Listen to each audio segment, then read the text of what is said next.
Did you know that the decision-making center in your prospect doesn't understand words and not any language for that matter?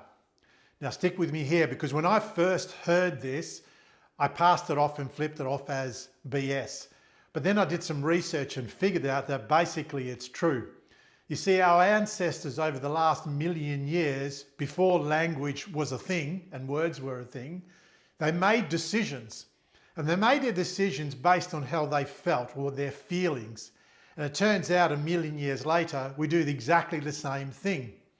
Now, what the prospect's decision maker center doesn't understand is words, but what they do understand is tonality of those words.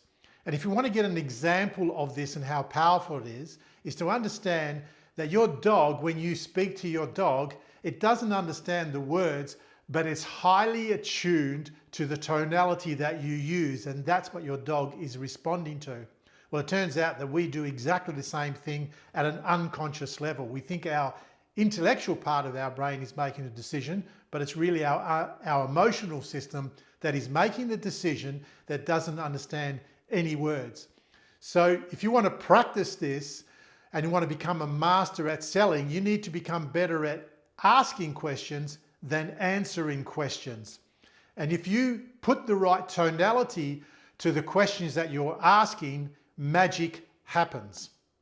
So yes, it is a teachable skill, and yes, it doesn't take long to be able to learn how to place tonality on the questions that you're asking so that your prospect gets drawn into you and gets much better, deeply connected to you.